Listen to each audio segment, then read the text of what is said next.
어제 이제 휘페레테스라는 단어를 우리가 함께 나누었습니다. 우리의 그 정체성이 무엇이냐, 휘페레테스 기억하실 거고요. 또 끄트머리라고 하는 우리의 위치를 우리가 함께 또 도전을 받았습니다. 휘페레테스의 정체성을 갖고 우리가 언제나 어느 곳에서나 끄트머리에서 재물이 된다라고 하는 그 각오를 갖고 신앙생활을 한다면 그리스도의 바른 모습을 우리가 드러낼 수 있으리라 그렇게 여겨집니다.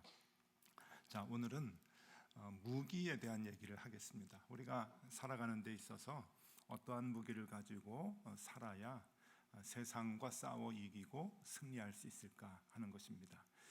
요즘 그리스도인들이 세상과 싸워서 이기는 일이 별로 없고 맨날 지죠. 저도 참패를 반복하는데 여러분, 우리가 반드시 이겨야 하는데 그러기 위해서는 무기를 가져야 합니다.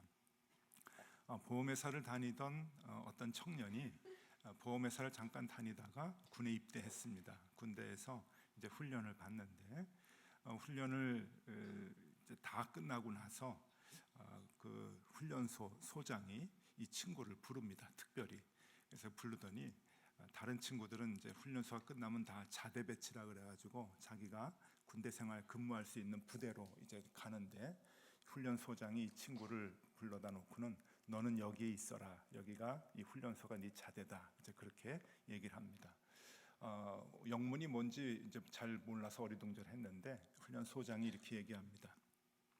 훈련소가 끝나고 나갈 때 훈련병들한테 군인 보험을 들으라고 이제 그 권유를 하는데, 이 군인 보험을 드는 그 보험 그 가입률이 한 5%가 채 안 되는 거예요. 다 보험을 안 들고. 그러니까 마침 이 훈련병 중에 보험회사를 다니다가 온 친구가 있으니까 이 훈련소장이 네가 책임지고 20%까지 올려라. 지금 5%가 안 되는 이 상황을 20%까지 올리면 된다. 그게 네 임무다. 그러고서는 특별한 임무를 부여합니다.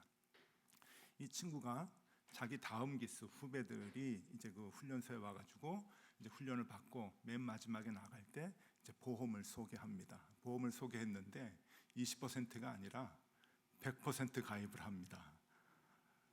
그 다음 기수 또 하는데 또 100% 가입을 시킵니다. 훈련소장이 아무래도 이상해가지고 도대체 무슨 말로 구워 삼는가 해서 다음에는 그 강당에서 이 친구가 얘기할 때 뒤에 숨어가지고 이제 들었습니다. 그랬더니 이 친구가 딱 3분을 얘기합니다. 3분을 얘기하는데 뭐라고 얘기하냐면은 자기 이제 후배들이잖아요. 군대 후배. 얘들아, 내 말 들어봐. 보험을 들면은 전투에 나가서 전투를 하다가 죽을 때 보상금이 1억이 나온다. 그런데 보험을 들지 않은 친구가 전투에 나가서 전사를 하면은 국가에서 장례 비용 100만 원을 줘. 자, 만약에 전쟁이 나서 너희들이 전투에 이제 나가게 될 때 나라에서는 보험에 가입한 병사를 보낼까, 가입하지 않은 병사를 보낼까? 그러고서는 가입 증서를 주는 거예요. 그랬더니 100%가 됐다는 겁니다. 자, 이 훈련병들이 제일 두려워하는 것, 그리고 제일 불안해하는 그 부분을 건드린 겁니다. 이것을 뭐라고 하냐면은 킬링 포인트라고 얘기합니다. 그 상대방이 가장 불안해하고 상대방이 가장 약한 부분을 옆구리를 확 찌르면은 그냥 꼬꾸라지는 것이죠. 킬링 포인트.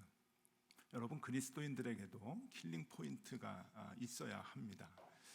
다윗의 법칙이라고 하는 것이 있는데, 이 다윗의 법칙은 세상 사람들이 이제 많이 쓰는 이제 용어입니다. 다윗의 법칙은 A라고 하는 무기가 있고 B라고 하는 무기가 있는데 서로 이것이 이제 화력이 이제 다르다고 할 때 무조건 화력이 센 것이 좋은 것이 아니라는 겁니다. 전쟁을 할 때는 그 적이 어떤 상황인가 하는 것을 파악을 하고 무기를 골라서 써야 한다는 것이죠. 그러니까 무조건 화력이 좋다고 좋은 무기가 될 수 없다. 상대방을 보면서 무기를 써야 된다라고 하는 겁니다. 그 다윗의 법칙이라고 이름을 붙인 건 아마 다윗이 골리앗하고 싸울 때 사울이 줬던 왕의 칼과 투구를 쓰지 않고 자기가 늘 동물 잡을 때 썼던 물맷돌을 던졌기 때문에 아마 거기에서 나온 명칭인 것 같습니다. 다윗의 법칙과도 마찬가지로 여러분 우리 그리스도인들에게도 필요한 무기가 있습니다. 세상 사람들하고 싸워야 할 때 승리하는 킬링 포인트를 갖게 하는 그 무기가 있는데 그 무기가 무엇일까? 여러분 그것이 바로 십자가 신앙과 부활 신앙입니다. 우리가 오래도록 잊고 있었고 오래도록 놓치고 있었죠. 그리스도인들의 최고의 무기를 자꾸 교회는 세상의 힘 속에서 찾으려고 합니다. 그래서 교회가 힘을 갖고 그리고 교회가 더 힘을 가지려고 많이 합니다. 세상과 그러면 싸워서 이길 수 있다고 생각을 하죠. 오늘날 한국 교회가 엄청나게 큰 힘을 갖고 있습니다. 엄청나게 많은 사람들과 돈을 가지고 있죠. 세상적으로 볼 때 한국 교회가 역사적으로 가장 큰 힘을 갖고 있지 않는가 하는 생각이 듭니다. 그런데 세상과 싸워서 매번 집니다. 왜 그런가 하면 우리가 가져야 할 그 무기를 놓쳤기 때문이죠.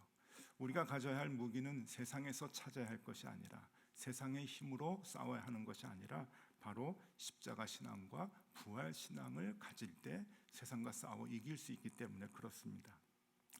그리스도께서 죽은 자 가운데서 다시 살아나셨다 전파되었거늘 살아나셨습니다. 살아나셔서 우리가 그 믿음을 가지고 이 교회에 모여 있습니다. 그런데 너희 중에 어떤 사람은 어찌하여 죽은 자 가운데서 부활이 없다 하느냐?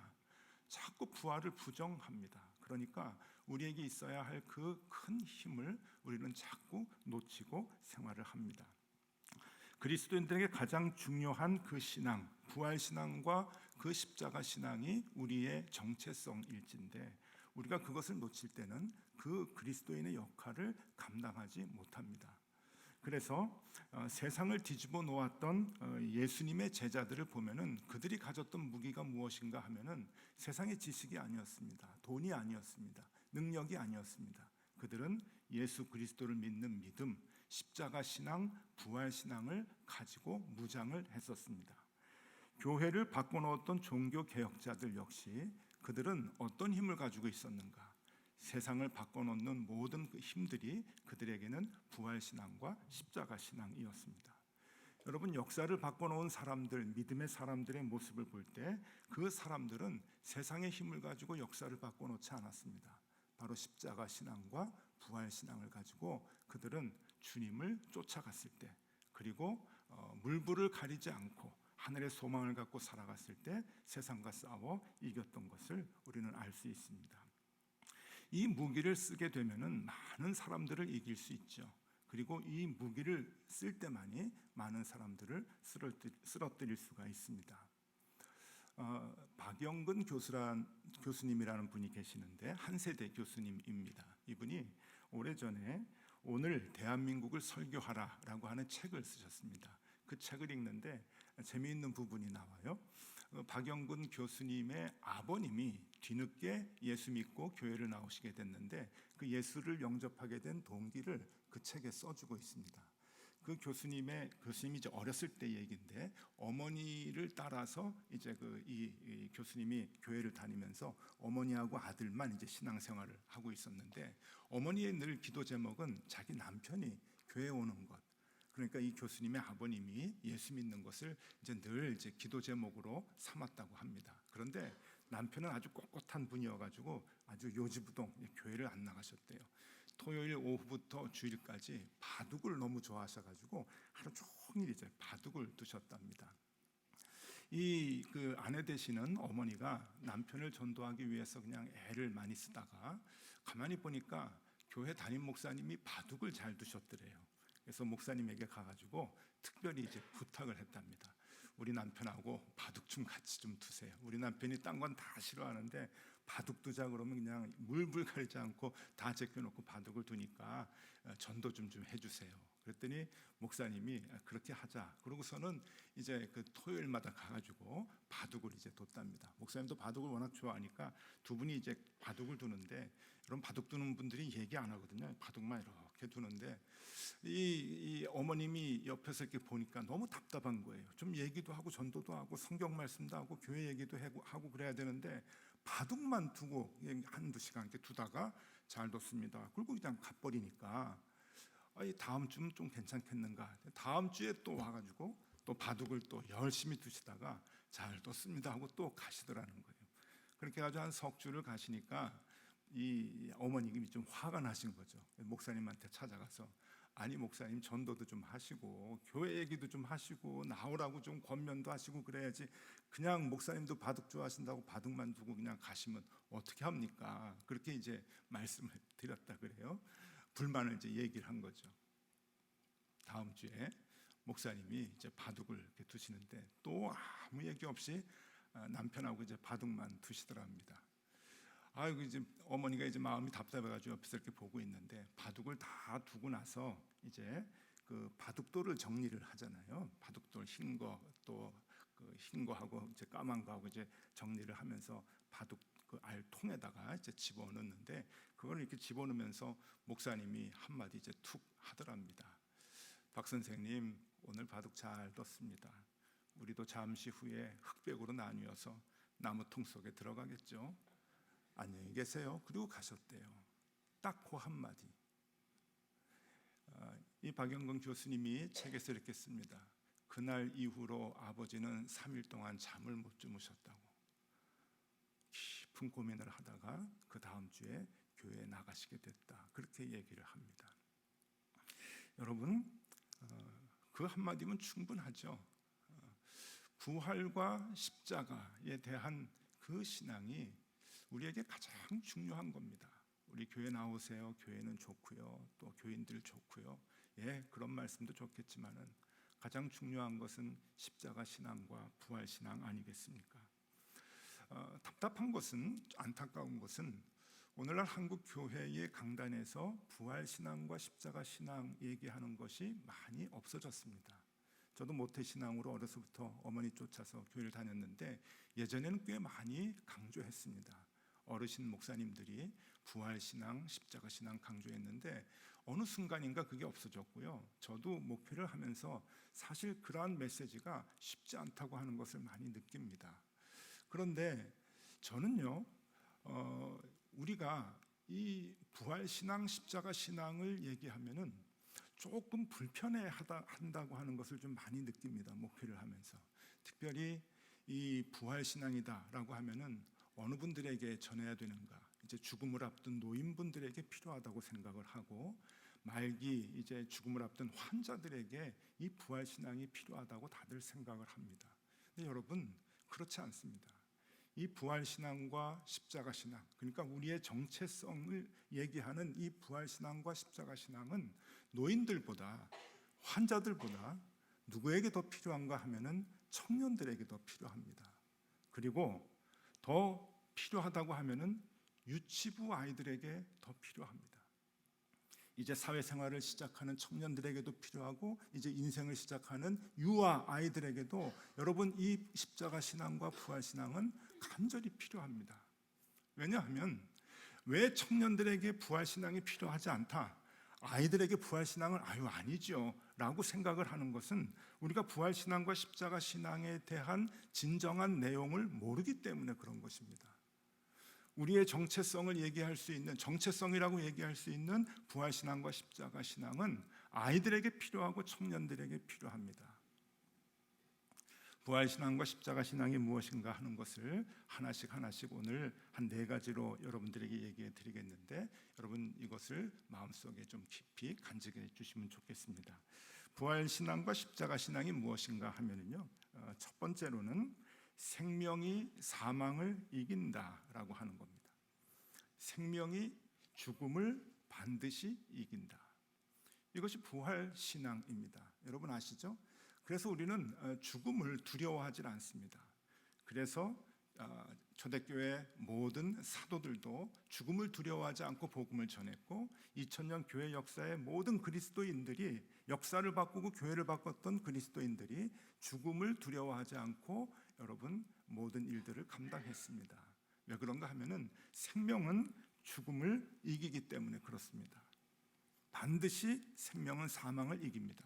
사탄은 이 죽음으로 모든 것을 끝내려고 예수 그리스도를 십자가에 못 박아 죽였습니다. 사탄이 한 것이죠. 그러나 예수님께서는 부활하셨습니다. 부활하심으로 말미암아 사탄의 그 죽음의 권세를 이기셨지요. 그래서 우리가 그 죽음을 이길 수가 있는 겁니다. 목회하면서 답답한 것은 이제 환자들에게 가면은 병원에서 그래요. 더 이상 가망이 없습니다. 한 일주일, 며칠 정도밖에 이제 시간이 없습니다. 장례 준비해야 됩니다. 그럴 때가 있어요. 여러분 그런 상황에서도 환자에게 교인이잖아요. 같이 신앙생활했던 교인에게 잘 가십시오라고 인사를 못 드리는 시대입니다. 여러분 그렇잖아요. 이렇게 신앙생활 하다가 미국으로 이민을 간다, 뭐 호주로 이민 간다 그러면 나오라 그래요. 예배 시간에 나와서 인사하고 잘 가십시오 하고 박수 쳐주고 다시 만납시다 그러는데 여러분 이사 중에 가장 소중한 이사가 천국 이사 아닙니까? 그런데 우리는 어느 순간부터 천국으로 이사할 때 서로 인사를 못합니다. 못해요. 분명히 다음 주면은 천국으로 이사를 해야 되는데 집사님 먼저 가세요. 제가 곧 쫓아갈게요. 이게 안 됩니다. 왜 그런 줄 아십니까? 가족들이 싫어합니다. 일단은 본인도 싫어하고요. 요새 그런 얘기 했다가는 큰일 나죠. 병상에서. 그래서 너무 답답해서 제가 우리 교회 교인들에게 부탁을 드렸습니다. 제가 이런 인사하면은 다들 좋아하지 않으십니다. 그러니 부탁드립니다. 여러분들이 먼저 해주세요. 자, 그 얘기를 하죠. 여러분들이 나중에 만약에 병이 들거나 나이가 드셔서 이제 내가 천국으로 이사를 해야 되겠다 그러면은 인사해 주세요. 한 10여 년 전에 저하고 동갑인 여자 집사님 한 분이 계셨습니다. 이 여자 집사님이 이제 암이 이제 4기였는데 이제 죽음을 앞두고 계셨어요. 마지막으로 제가 병원을 갔더니 이 여집사님께서 그 설교를 듣고는 제 손을 꼭 잡고 이렇게 얘기하시더라고요. 목사님 저 먼저 갑니다. 목사님 축복해 주세요. 그래서 제가 그 집사님 축복해 드리고 이렇게 얘기했죠. 집사님 잘 가세요. 저 곧 따라갈게요.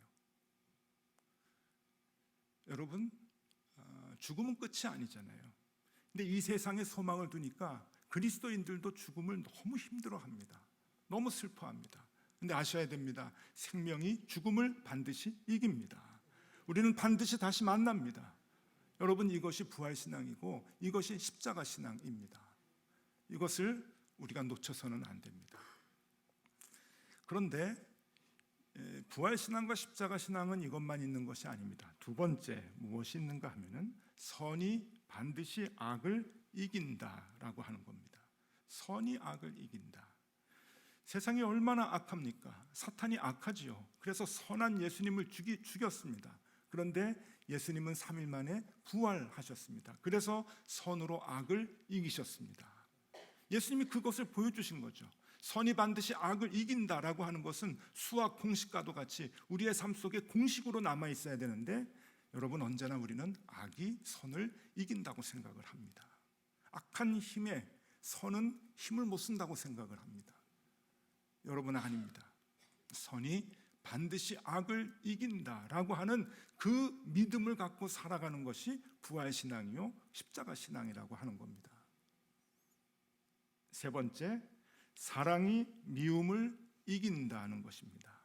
사랑은 반드시 미움을 이긴다. 미움을 갖고 사탄은 예수 그리스도를 죽였지만 예수님은 끝까지 사랑으로 대했습니다. 그를 미워하지 않았습니다.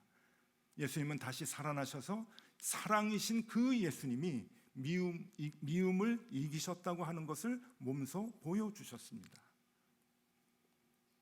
여러분, 사랑이 반드시 미움을 이깁니다. 고백하셔야 됩니다. 확신하셔야 됩니다. 이번 특별 새벽기도 때 여러분 기도의 제목을 많이 가져오셨을 텐데 하루하루 말씀을 들을 때 그 기도의 제목을 하나하나 늘려나가시면 좋겠습니다. 특별히 오늘은 여러분들을 미워하는 사람이 혹 있을 수 있는데 그 사람들을 사랑할 수 있도록 용기 달라고 기도하셔야 됩니다. 왜? 그것이 그리스도인들의 정체성이기 때문에 그렇습니다. 세상 사람들은 자꾸만 얘기합니다. 미움으로 갚으라고 얘기합니다. 요즘 책방에 가니까 쇼펜하우어에 대한 재조명에 대한 책들이 굉장히 많이 나옵니다. 쇼펜하우어가 이렇게 얘기하죠. 너를 미워하는 사람들을 같이 미워해라. 그들을 사랑하기 위해서 마음 아플 필요가 없다. 에너지 낭비하지 말아라. 그 메시지를 줘요. 여러분, 이건 잘못된 겁니다. 쇼펜하우어는 자기는 무신론자라고 고백한 사람입니다. 예수 그리스도를 믿는 믿음의 사람들의 그 삶의 상황을 그는 이해하지 못합니다. 사랑은 반드시 미움을 이깁니다. 그리스도인들이 그 사랑을 갖고 미워하는 사람들을, 미운 사람들을 커버하고 덮고 살아가야 되는 겁니다. 그것이 십자가 신앙이요 부활 신앙입니다. 마지막 네 번째, 진실이 거짓을 이긴다. 진실이 거짓을 반드시 이긴다. 여러분, 거짓이 난무한 이 시대에 무엇이 거짓을 이길 수 있겠습니까? 진실입니다. 진실이 거짓을 이깁니다. 예수님은 빌라도에게 처형당한 것도 아니고 헤롯 왕에게 처형당한 것도 아닙니다. 성경을 가만히 보면 대제사장 가야바에게 처형을 당합니다. 대제사장 가야바가 심판을 하는데 그 재판을 할 때 거짓 증인을 데리고 옵니다. 거짓 증인 둘을 세워서, 이 유대법이거든요. 거짓 증인 둘을 세워서 두 명이 거짓 증언을 하니까 예수님이 그냥 처형을 당하게 되는 것이죠. 사탄이 다 시킨 거죠. 거짓이 예수님을 죽였습니다. 그러나 예수님은 언제나 진실하셨습니다. 그 진실이 부활로 말미암아 거짓을 이기게 됩니다. 예수님께서 그것을 우리에게 보여주셨죠. 다시 한번 자막을 띄워주시면 좋겠습니다. 생명이 사망을 이기는 것, 선이 악을 이기는 것, 사랑이 미움을 이기는 것, 진실이 반드시 거짓을 이긴다. 여러분 꼭 기억해 주시면 좋겠습니다. 자꾸 잊어버리죠.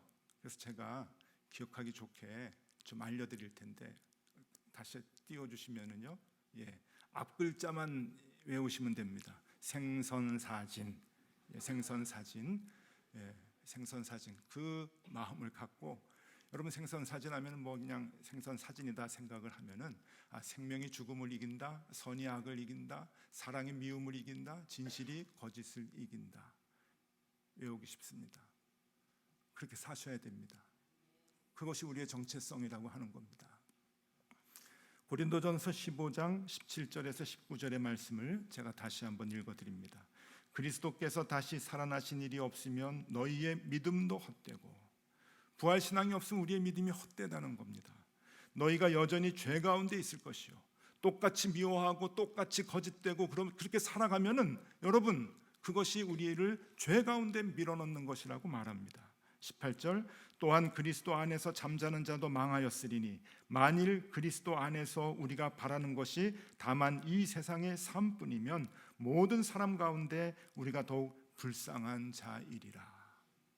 부활신앙과 십자가 신앙이 없으면 여러분 우리가 이 신앙생활 하는 것 자체가 불쌍하다는 거예요. 이것처럼 불쌍한 게 없다는 겁니다. 이 시간을 왜 낭비합니까? 왜 잠 안 자고 여기 나와서 기도하려고 합니까? 쉬는 게 낫죠. 운동하는 게 낫죠. 취미생활하는 게 낫죠. 자기 개발하는 게 더 낫지 않겠습니까? 왜 여기 와서 이렇게 주님께 기도하고 신앙생활을 한다고 우리가 애를 씁니까? 십자가 신앙과 부활 신앙이 없으면 우리의 신앙은 불쌍한 것뿐이다 라고 얘기합니다.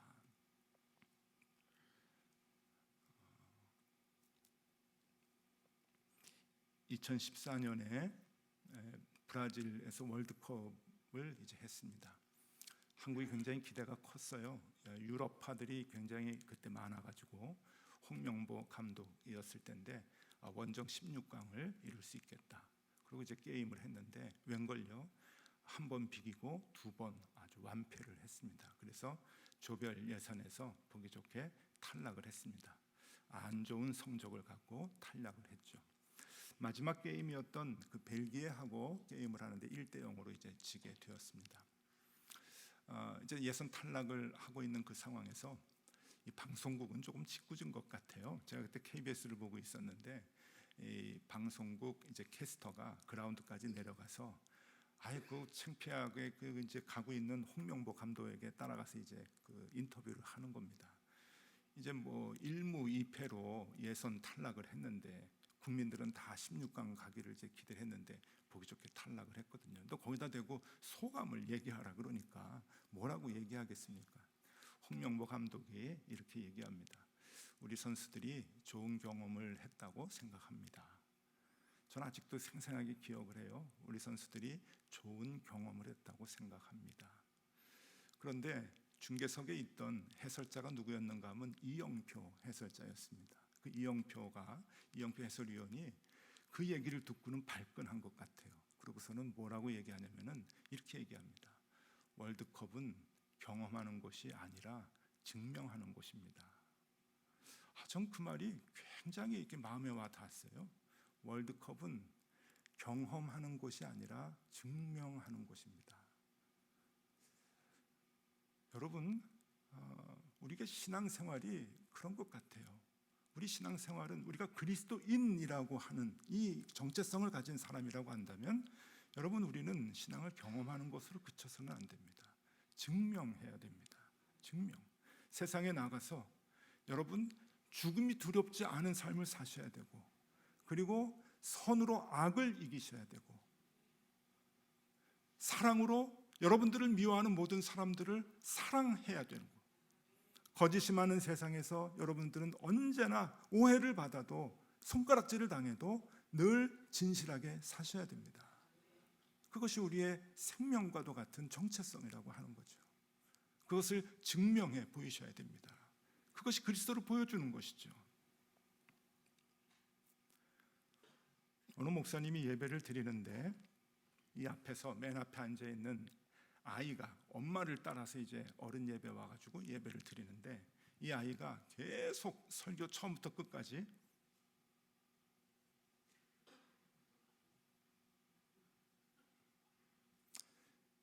목사님이 막 화가 나는 거죠. 이게 설교가 잘 안 됩니다.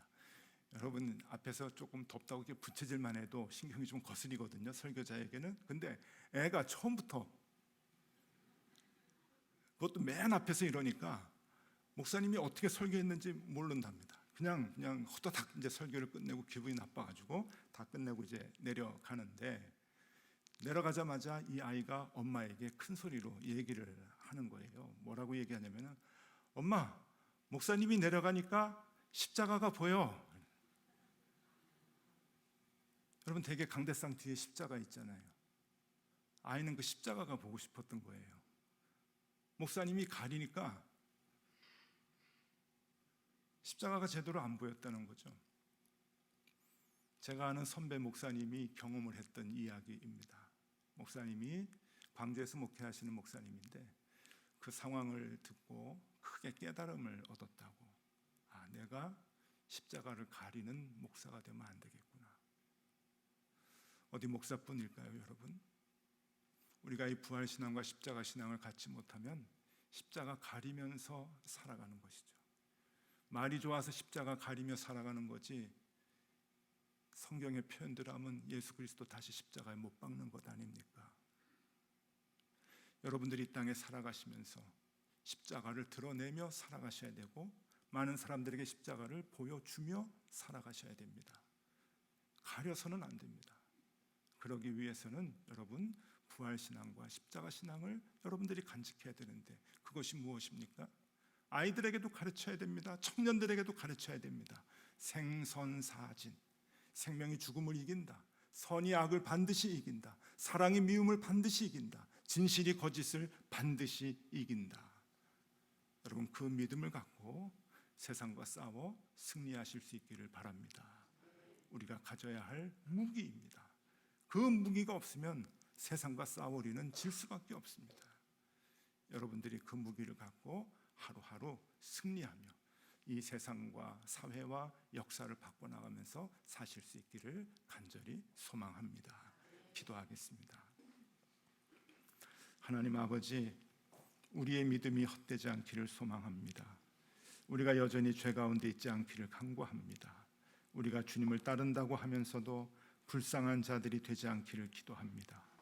십자가 신앙을 간직하고 부활을 믿으며 이 땅에서 하늘의 소망을 품고 살아가는 우리 모두가 될 수 있도록 인도하여 주시옵소서. 생명이 사망을 반드시 이기고 선이 악을 반드시 이기며 사랑이 미움을 반드시 이기고 진실이 거짓을 반드시 이긴다는 그 믿음이 이번 사순절 특별 새벽 기도를 통해 다시 회복되게 하여 주시옵소서. 이제는 우리 구주 예수 그리스도의 은혜와 하나님 아버지의 크신 사랑과 성령님의 그 섬세한 인도하심이 내 안의 십자가 신앙, 부활 신앙을 다시 회복하고 그 믿음을 이 땅에서 증명하며 살아야 할 여의도 침례교회 모든 교우들 위해 이제로 영원토록 함께 하시기를 간절히 축원하옵나이다. 아멘.